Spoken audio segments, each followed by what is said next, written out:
One of the crazy things that dawned on me, I was looking at, preparing for today, and it was almost exactly a year ago that we unfortunately had to cancel Grand Prix Turin.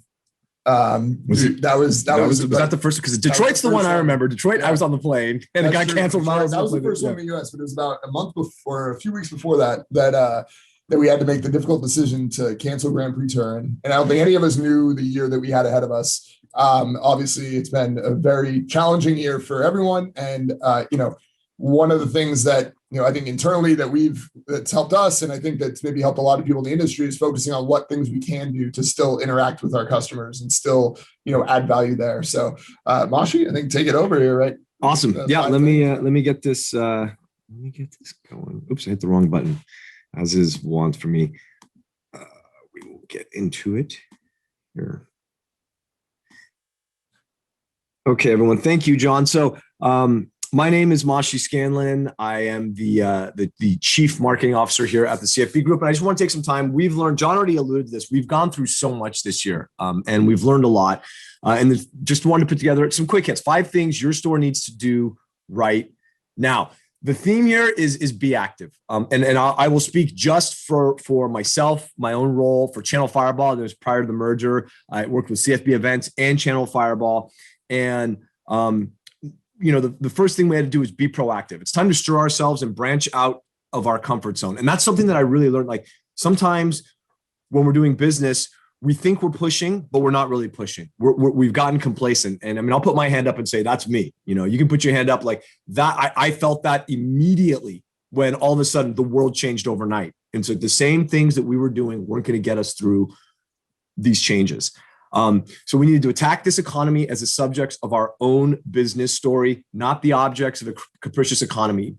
Too many businesses in our industry, outside our industry, were kind of just letting what was happening in the world, letting what was happening with COVID happen to them.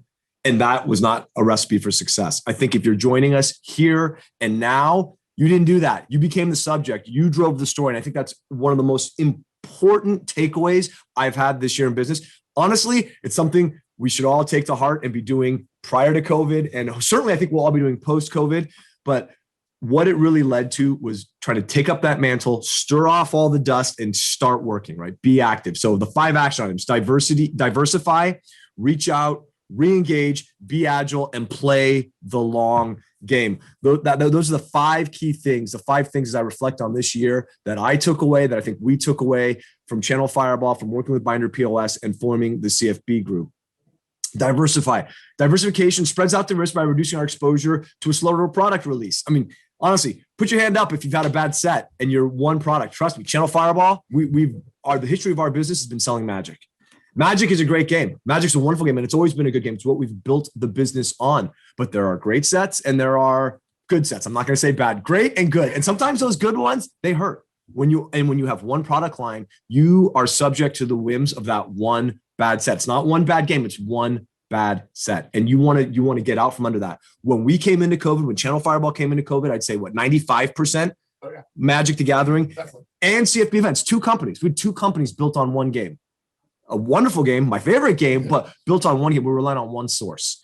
And one of the things we learned real quickly, as John mentioned, we canceled Turin, we canceled Detroit, we canceled all the Magic events because we had to, right? That was the world telling us, you can't do this right now. And we realized we have this complete dependency on one product line. So what did we do right away? We diversified. We got into Flesh and Blood. We got into Pokemon. And what does that diversification do? We're carrying new product lines. That means we're not reliant on one set. Because we want to sell all these games. We want to promote all these games, but we're not reliant on a slower moving set. Maybe that last Magic set's not doing great, but guess what? That new Pokemon set selling like gangbusters. Maybe there isn't as much traction with Yu-Gi-Oh, but boy, we've got Flesh and Blood coming out next month. Boom, let's get on it. And all of us in this industry, you know this. If you're watching this, you're a retailer. We've lived this life so many times. There's that cycle of release. Okay, we're pre-selling the new set. Okay, now we're in that doldrums. The new set's not out for 6 weeks. What are we going to do? How do we drum up business? How are we going to drive those sales? Well, guess what? The more products you carry, the more release dates you have. You're on that release schedule. It's like, great. Okay, the new Magic set's not out. It just came out and it's starting to dip a little bit. But wait, we've got Pokemon next month. And guess what? 4 weeks after that, we've got Flesh and Blood. we're in this constant cycle of always being able to promote that new release. And again, if one of them doesn't land the way we want it to land, we still got that next release to rely on. We market those new products to our existing customers. And when we have those customers, when we have those new products, we get new customers. We get the Pokemon crowd.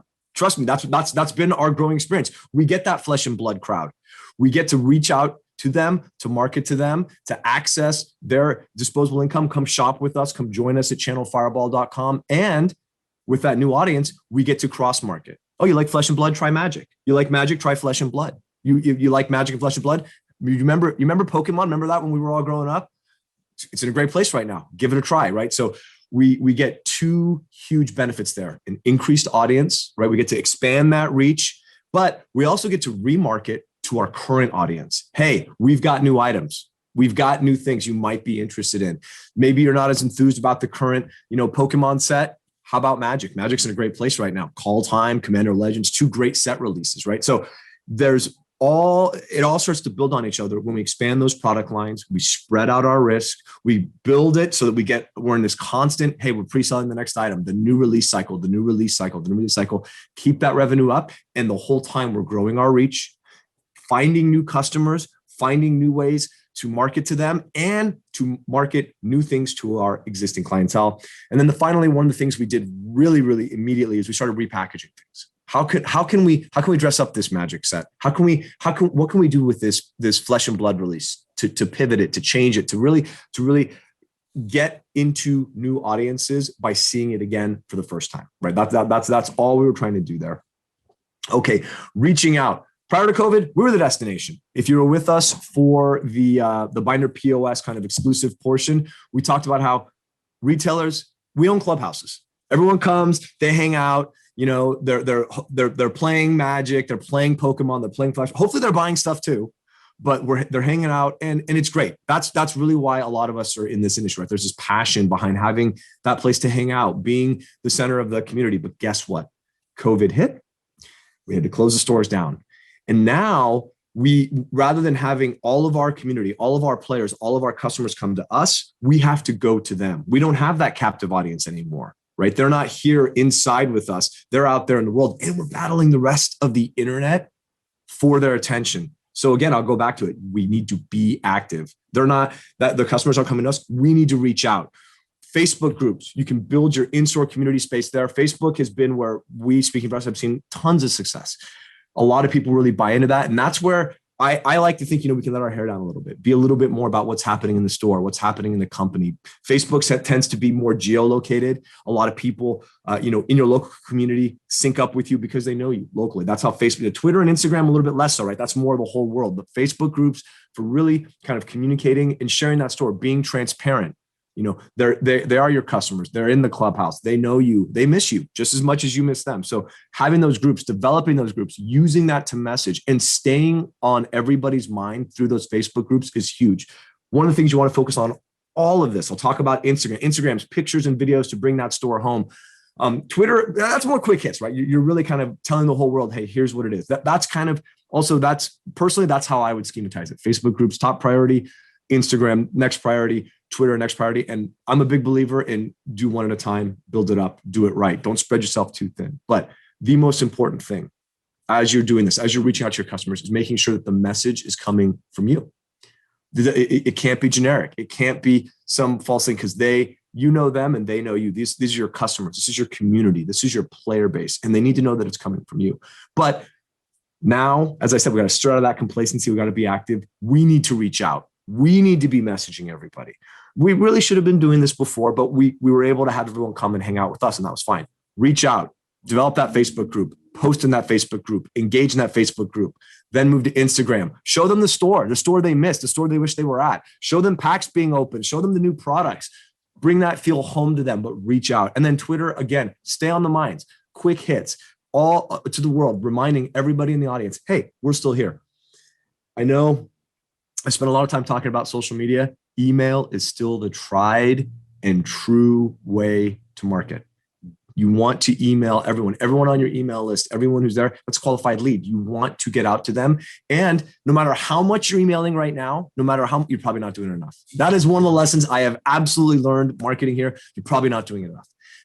And I do want to emphasize this. This isn't about spamming people, because you need to keep that personal feel. They need to know, hey, it's Mashi from Mashi's Cards and Comics. Remember me? This is what we're doing right now. Hey, and keep that feel. Write it the way, capture the way you feel, capture the way you speak, capture your heart in all those messages. And then finally, don't try to do it all at once. One call to action as you're reaching out, one message. Sign up for the newsletter if it's Instagram. Check out the new Flesh and Blood set, whatever it is. Make sure you focus on one thing. We don't want to lay that menu out as we're reaching out, like, hey, do this, do this, do this, do this. It's kind of what I'm doing to you right now. But, when we're communicating to our customers, we want to have that one concentrated call to action on these verticals. So it's all about bringing that feel, that community feel to our customers. But now, like I said, we got to bring it to them because they're not going to come to us. Reengage. We started when we're reaching out, we're kind of starting that conversation, right? The Facebook groups, the Instagram, whatever, the emails, we're starting the conversation. Reengaging, we got to be actively continuing that conversation. This is something that we really kind of kicked up a notch with Binder POS. Binder POS, when we switched over, we got access to Shopify. There's all these things you can do in Shopify. I don't know how many meetings I'm in where, I have a team that tries to pull me down to earth because I want to do everything. And more, what I hear, because we're on Binder POS, is, there's probably a Shopify plugin for that. There's probably a Shopify way to do that. The things we are doing now, we're using all of the tools to stay connected to everybody in our funnel. What does that mean, Mosh? That means people, customers come to the store, they look at an item. We want to, they don't end up putting it in their cart, or they don't end up checking out with it, but they came and looked at that magic card, that Flesh and Blood card, that Pokemon box. We want to nudge them again. A few days later, hey, we know you checked out that Vivid Voltage box. Still got it. Still interested? That kind of stuff. We want to stay on their mind, be actively re-engaging them. Maybe they did have it in the cart. Something happened. They got a call. It was dinner time, whatever it was. They didn't check out. Got that automatic email, right?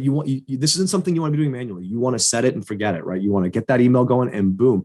Hey, John, remember you had that Arcane Rising box in your cart. We still got it. You still interested in it? We'd love to get it to you.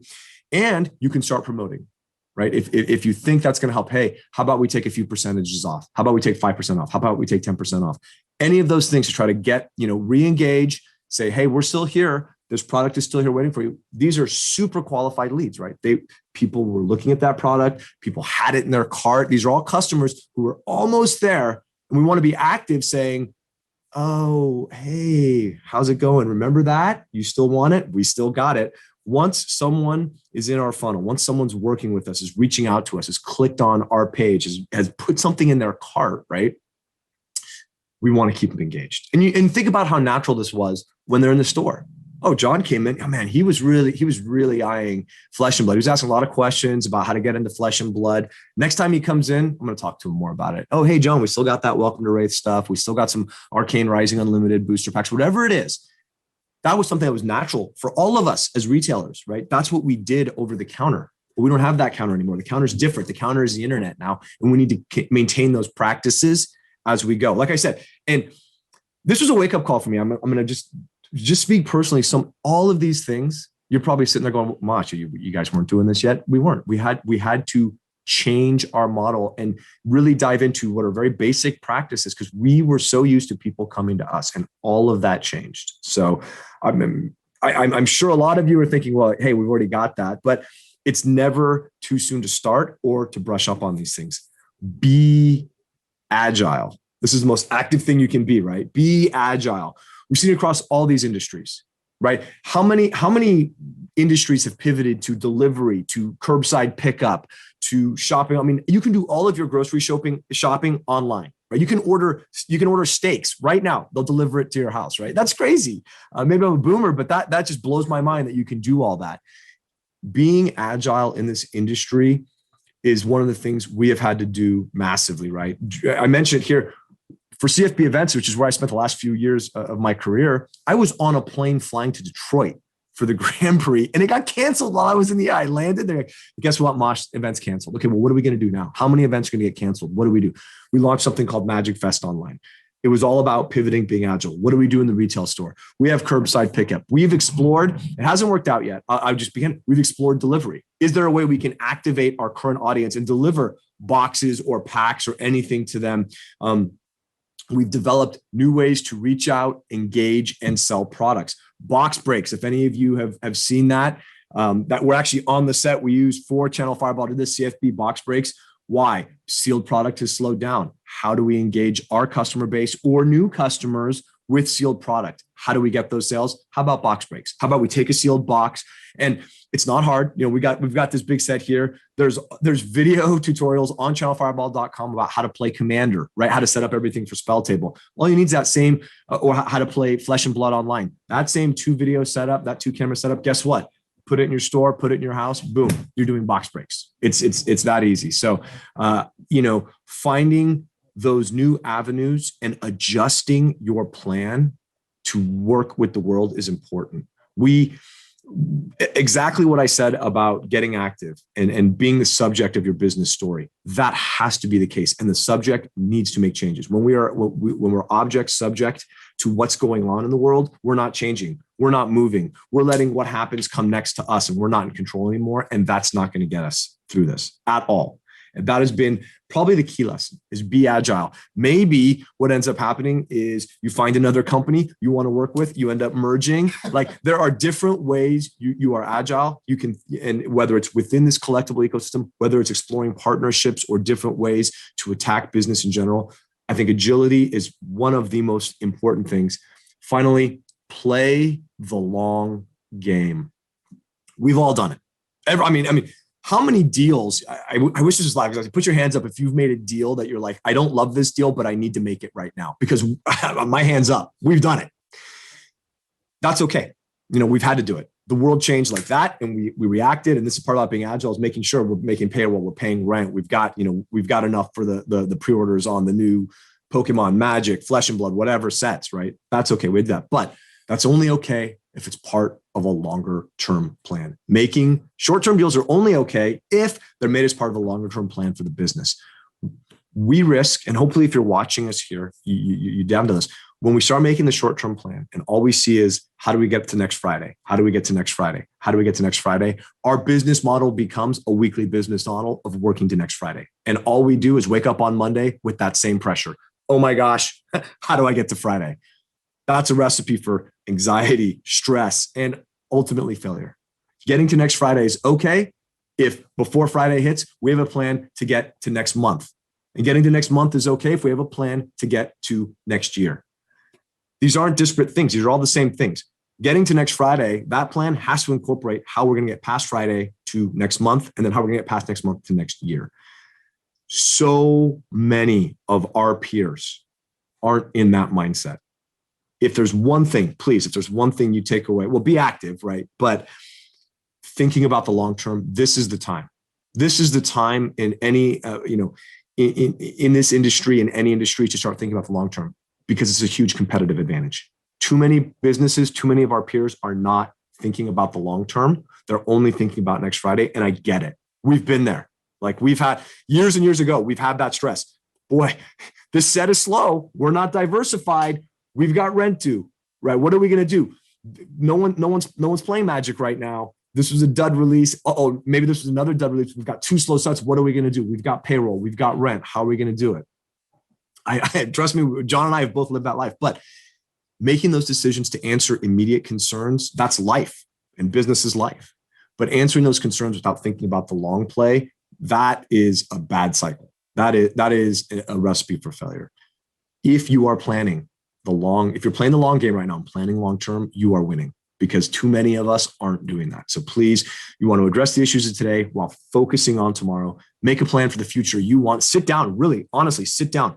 Think about the future you want. And then once you have the destination, you'll fill in the steps. And some of them will be short-term deals you need to do to get to step 1 and step 2 and step 3. So please, please, please focus on the long game. That's it. Those are my 5 steps. If you take one thing away from the talk, one thing away from this talk, it should be looking forward and maintaining momentum. Get that future plan, be active, go there. The other thing I wanted to say was, obviously, thank you. This is something that's motivated me. And I mentioned this in the exclusive part for Binder POS customers. This has been a passion project. John and I have been John's been part of this industry basically his whole life. I have been in and out, because we've grown up together and part of this industry for basically my whole professional life. Magic has been part of it. Gaming has been part of it. Collecting has been part of it. But what we want to do now, what we are doing now with Binder POS, this collaboration and the marketplace and the CFB group, is trying to find ways to serve this community that is given. So I live my dream. Sasso lives his dream. Like we are so lucky to be in the space we are. I want to work with you. I want all of us to work together. There's enough of the pie for all of us to have more than is probably healthy for us. And we need to strive for that. So there's a few things I want to say here. One, I said diversify. I want to help everybody listening diversify. But there are strings attached. Anyone who books a demo with Binder POS, you can go to Binder POS, book a demo. It's free. Well, it takes an hour, half an hour to an hour of your time, but you get to hang out with Tyler, and he's awesome. So you want to check that out. You sign up in the next 24 hours. We will send you a free box. You sign up for the demo, you do the demo, we'll send you a free box of Arcane Rising Unlimited. I've mentioned Flesh and Blood a few times during this presentation. If you don't know Flesh and Blood, you got to get to know Flesh and Blood. Flesh and Blood is amazing, and I want you to diversify into it. So book a demo, do the demo. We will send you a box of Arcane Rising Unlimited, gratis, totally free. If you're an existing Binder POS customer, recommend someone. You do the referral, we'll send you a box of Arcane Rising Unlimited, gratis, for free, as long as they book the demo and do the demo. The other thing, many of you who are joining us, you are on our Binder POS newsletter. That is free. There's no commitment there, but get on there. We have an amazing community manager. Her name's Haiti Cloak. She does presentations and videos like this, only they're much better and much more cohesive, I promise you, for free. Just business tips, things we've learned. Sometimes they are Binder POS, like, hey, here's how you do this on Binder. But by and large, we try to make those very broad, best practices in business. It's totally free. It's a video you can watch. We post them on Facebook, but beyond that newsletter, and then you can find out things about, what we're doing in our business to help grow and evolve and succeed, and what's going on with the marketplace, what's going on with Binder POS. The final thing I wanted to say was congratulations, because I do believe if you are watching us now, you have been active. Joining this LGSC, that was an active move. You're already doing it, and you've made it this far. Okay, a lot of us, unfortunately, haven't made it this far, but you have. And these 5 points are what helped us get this far, and the 5 things that we are doing every day to try to get us to not next Friday, not next month, not next year, 3 years, 5 years, 10 years, with all of you with us. I would be happy and honored if you would join us for that. But the conversation is always free. The newsletters are free. You can always reach out to me, Mashi at channelfireball.com. I'm happy to talk. Anyone who knows me knows more often than not, it's talking less that's the problem, not talking more. So thank you so much for your time. Speaking of Flesh and Blood, I do want to talk a bit about our next presenter. His name is James White. He is a founder of LSS, Legend Story Studios. They are the company that produces Flesh and Blood. Flesh and Blood's just been a revelation. It's just been an amazing product line, and it typifies everything that I was talking about here. We got active, we engaged with them, we got their product, we diversified into the product. We started emailing all of our customers about Flesh and Blood, mainly Magic. Remember that, because we started COVID 95, 99% Magic, and now we're about 30, 30, 30 with Pokemon Magic, Flesh and Blood.